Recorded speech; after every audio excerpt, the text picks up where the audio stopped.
Hi అండి, welcome to my channel Bhagyalakshmi పచ్చ. ఈ రోజు నుంచి ఇంకా మన ఛానల్ పేరు ఇదైతే కాదు, ఛానల్ పేరు అయితే మార్చేశాను. ఇక నుంచి మన ఛానల్ పేరు అయితే భాగ్య డైలీ వ్లాగ్. పేరు ఎలా ఉంది, నచ్చిందా లేదా అని చెప్పేసి నాకు కామెంట్లు అయితే చెప్పండి. సేమ్ ఇదే ఛానల్, కాకపోతే పేరు ఒకటే మార్చేశాను. మళ్ళీ కన్ఫ్యూజ్ అవుతారేమో, ఎవరిదో ఈ ఛానల్ అనుకుంటారేమో, వీడియోస్ చూడకుండా ఉంటారేమో అని చెప్తున్నాను. మనం చేసే వీడియోస్ కి మన ఛానల్ నేమ్ కూడా మ్యాచ్ అయి ఉంటే బాగుంటదిలే అని చెప్పేసి ఇలా మార్చాను. ఎప్పటి నుంచో మారుద్దాం అనుకుంటున్నాను, కాకపోతే పేరు మారిస్తే ఛానల్కి ఏమన్నా ఇబ్బంది అవుతుందేమో అని చెప్పేసి ఇన్నాళ్ళు మార్చలేదు. మార్చినా సరే ఇబ్బంది ఏమి ఉండదంట, 1-2 సార్లు మార్చుకోవచ్చు అన్నారు. ఇంకా అందుకని చెప్పేసి మార్చేశాను. దీనివల్ల మన ఛానల్ గ్రోత్ అనేది పెరుగుతుందో లేదా ఇంకా తగ్గిపోతుందో చూద్దాం. ఇక నుంచి వీలైనంత వరకు డైలీ లాంగ్ వీడియోస్ అయితే అప్లోడ్ చేస్తున్నాను.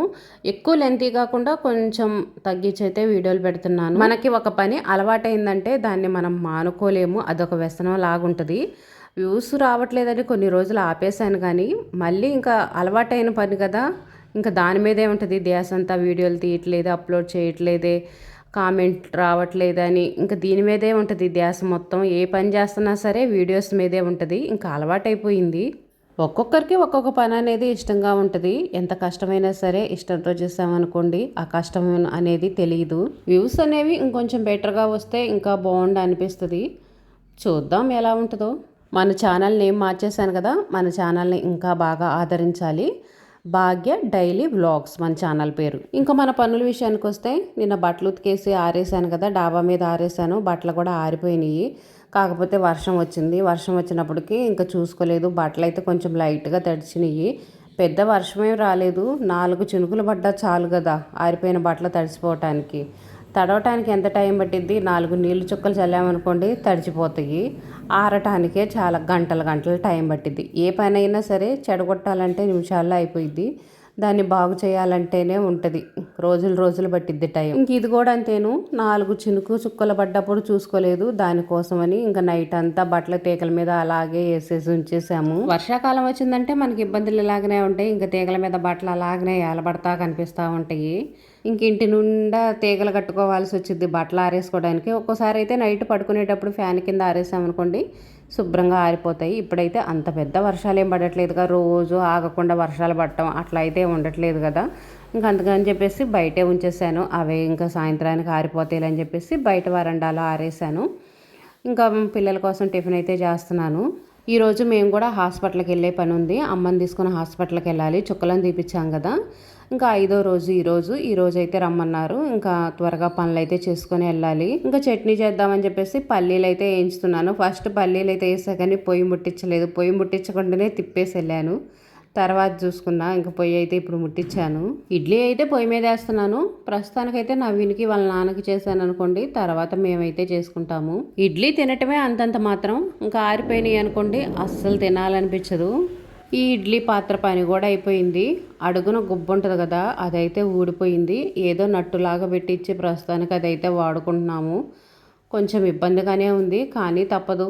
చాలా వస్తువులు ఉన్నాయి పాడైపోయినాయి, ఎప్పుడో 20 సంవత్సరాల క్రితం కొన్నాయి కదా, మా పెళ్ళైన కొత్తలో కొన్నాయి.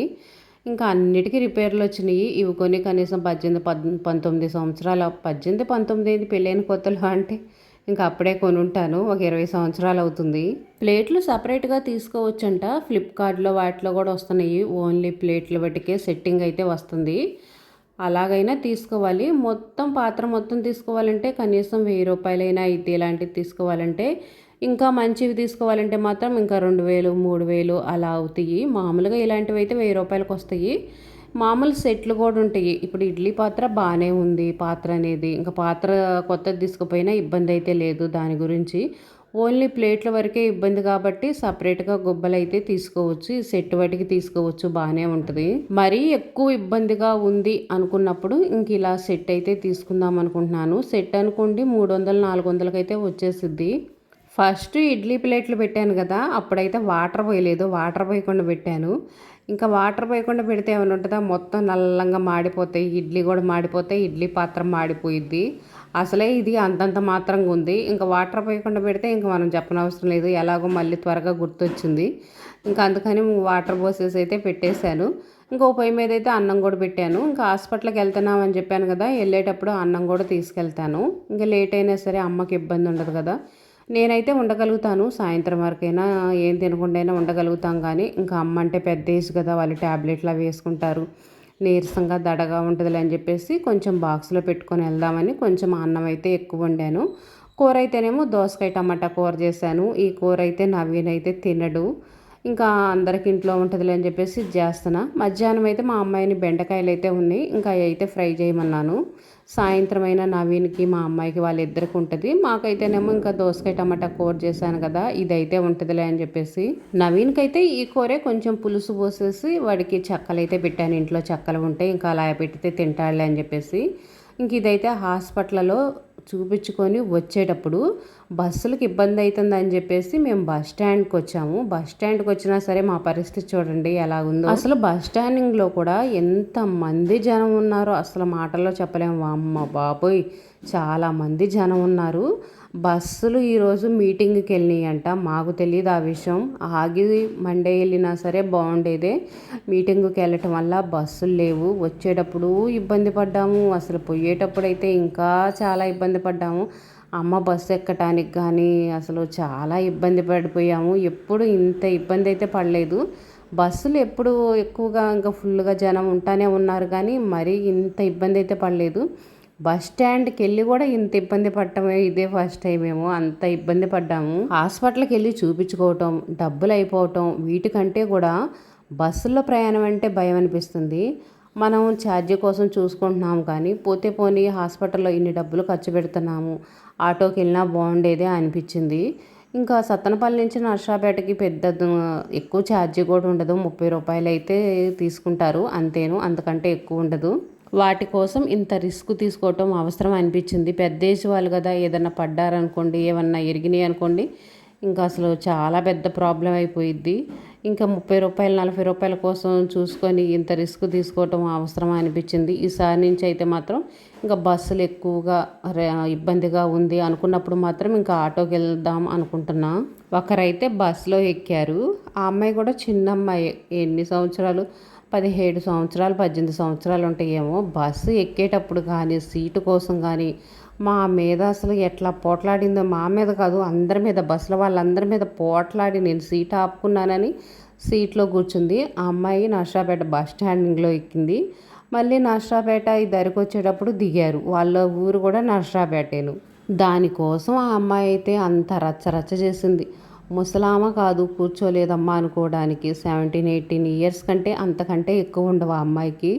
అంత రచ్చ చేసి గోలగోల చేసింది. నర్సాపేటలోనే ఈ దరికి వచ్చేటప్పటికి దిగేసింది. మళ్ళీ అందరూ అన్నారు, ఈ మాత్రానికి ఎందుకమ్మా ఇంత గోలగోల చేసావని. నిజంగా కొంతమంది ఇలాంటి వాళ్ళు ఉంటారు, వాళ్ళ గురించే తప్పనిచ్చి పక్కన వాళ్ళ గురించి ఆలోచించుకోరు. కొంచెం దూరమే కదా, ఆటోకి వెళ్ళొచ్చు కదా, లేదు బస్సు ఎక్కారనుకోండి, సీటు కోసం పోట్లాడాల్సిన అవసరం ఏముంది. పెద్ద ఏజ్ వాళ్ళు ఉంటారు కదా, వాళ్ళు కూర్చుంటారు కదా. కొంచెం దూరం ఒక్క 5 నిమిషాలు, 5 నిమిషాలు, ఆ 5 నిమిషాలు కూడా నుంచోలేక అందరి మీద గొడవ వేసుకుంది. శ్రావణ మాసం వస్తుంది కదా, ఇంకా దుప్పట్లు అయితే నానబెట్టాను ఉతికేద్దామలని. ఈరోజు ఎండ బాగా వచ్చిద్దిలే అని. నిన్న వర్షం పడ్డది, వర్షం పడ్డ తర్వాత రోజు ఎండ బాగా వస్తుంది కదా, అందుకని దుప్పట్లు అయితే నానబెట్టాను, రగ్గులు నానబెట్టాను. బాగా ఎండ కాస్తేనే ఇవి ఆరిపోయేది, లేకపోతే ఆరిపోవు. ఇంకా రోజు కొన్ని చొప్పునైతే ఉతికేస్తాను, 2 రోజులు ఉతికేస్తే అయిపోతాయి. నాకైతే ఎక్కువ దుప్పట్లు అవైతే ఎక్కువేం వాడను, నేను చాలా తక్కువేను. దుప్పట్లు ఒకరోజు ఉతికేసుకొని ఒకరోజు కటన్స్ ఇవన్నీ ఉంటాయి కదా, ఉతికేసుకుంటే సరిపోయిద్ది. ఒకరోజు అయితే ఇంక పైపైన అయితే బూజు దులిపేసి మొత్తం శుభ్రంగా తుడిచి అయితే పెట్టుకుంటే సరిపోయిద్ది. ఇంక ఇదైతే నేరేడు చెట్టు, కాయలు అయితే మాత్రం కొంచెం లైట్గా ఉన్నాయి. చెట్టు నిండా అయితే లేదు, ఏదో ఒక కొమ్మ 2 కొమ్మలకైతే ఉన్నాయి. కొన్ని కొమ్మలు డాబా మీదకి వస్తున్నాయి అని చెప్పేసి మొత్తం ఇచ్చేసాము. డాబా అంతా పాడైపోతుంది, అన్ని కొమ్మల పడి అంత డస్ట్ ఎక్కువగా ఉంటుంది. ఈ మధ్య డాబా కూడా సరిగ్గా ఓడవట్లేదు, మొత్తం దుమ్ము దుమ్ము అయిపోయింది. పిల్లలు ఎక్కువగా కోసుకుంటూ ఉంటారు, వాళ్ళు కోసుకోవటం ఏమో కానీ రాళ్ళు వేయటం, కొమ్మలు ఎరగొట్టడం, ఆకులు రాలగొట్టడం అలా చేస్తుంటారు. కింద వైపునైతేనేమో ఇలా ఉంటుంది, పక్కన కాలం ఉంది, కాయలు రాలిపడ్డా కూడా కాలువలో పడతా ఉంటాయి. మరలా ఇంకోసారి చెప్తున్నాను, మన ఛానల్ పేరు అయితే మార్చేశాను, భాగ్య డైలీ వ్లాగ్స్. మీరందరూ ఆదరిస్తారని కోరుకుంటున్నాను.